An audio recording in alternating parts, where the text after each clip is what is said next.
एक कौम जिसे अल्लाह ने जमीन का बेहतरीन हिस्सा दिया, जहां नर्म हवाएं चलती थीं, जरखेज जमीन थी, नदियां बहती थीं, और उनकी रहनुमाई करने वाला एक नबी था, हजरत नूह अलैहिस्सलाम। मगर सोचो, ना 10 साल ना 50 साल, पूरे 950 साल तक एक ही शख्स, एक ही पैगाम, एक ही कौम को समझाता रहा, सिर्फ अल्लाह की इबादत करो वरना अजाब आएगा।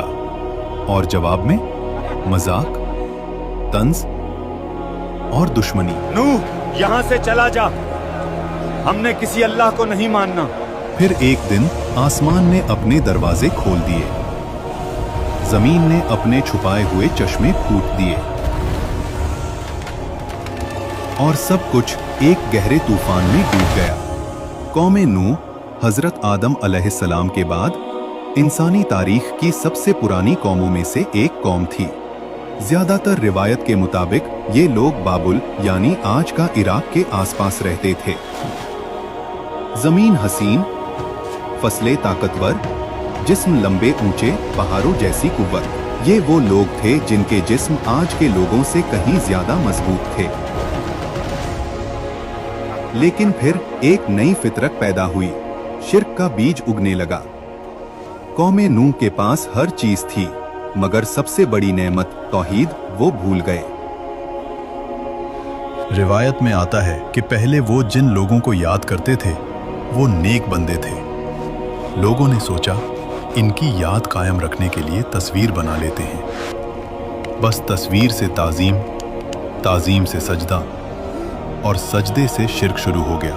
ऐ हमारे माबूद, हमारी मुश्किल आसान कर दे, हमारी जिंदगी में सुकून दे दे। कुरान बताता है, और उन्होंने कहा, अपने माबूद वद को, सुवा को, यगूस को, याऊक को और नस्र को मत छोड़ो। ये पत्थर बन चुके थे, मगर उनके दिल पत्थर से भी सख्त हो गए। मेरा वाला ज्यादा बेहतर है। बकवास मत करो, मेरे वाले की कारीगरी लाजवाब है। इसी कौम के हवाले से कुछ रिवायतों में एक और अजीब हस्ती का जिक्र मिलता है, ओज बिन अनूक।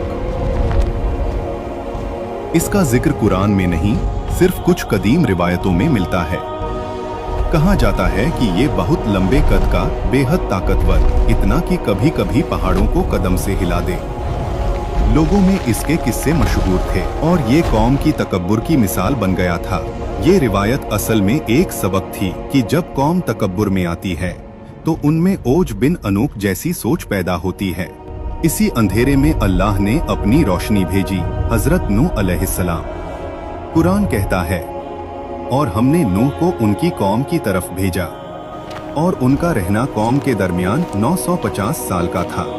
वो कहते, मैं तुम्हारे लिए अल्लाह का साफ और खुला खुला डराने वाला हूँ, जिसका पैगाम तुम तक पूरी तरह वाज़ेह तौर पर पहुँच चुका है। मगर लोग उंगलियां कानों में डालते, चादरें लपेट लेते और सख्ती से कहते, हम तुम्हारी बात नहीं सुनेंगे। जब हजरत नूह अलैहिस्सलाम बोलते, कुछ चेहरों पर नरमी आ जाती, मगर फिर सरदार आकर उनका हाथ पकड़कर कहते, छोड़ इसको, ये तो सिर्फ एक आदमी है, गरीब, कमजोर। अगर अल्लाह को कोई पैगाम भेजना होता तो किसी अमीर के जरिए भेजता। सोचो, 1-2 साल नहीं, 950 साल की दावत। दिन में भी, रात में भी, छुप कर भी, खुले आम भी, नरमी से भी, सख्ती से भी। हजरत नूह अलैहिस्सलाम कहते, तौबा करो, अल्लाह तुम पर बारिशें बरसाएगा, माल देगा, औलाद देगा, बागात उगा देगा, और तुम्हारी ताकत और बढ़ जाएगी। मगर जवाब मजाक, तंज और दुश्मनी। आखिर वो वक्त आ गया जब इल्म ने यकीन बना दिया कि ये कौम अब कभी नहीं बदलेगी। तब हजरत नूह अलैहिस्सलाम ने वो दुआ की जो इंसान को आज भी हिला देती है।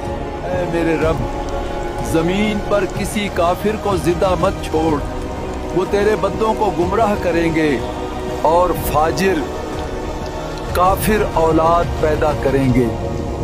फिर अल्लाह का हुक्म उतर गया,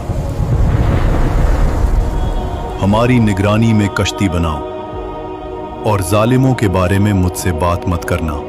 हजरत नूह अलैहिस्सलाम कश्ती बनाना शुरू कर देते हैं।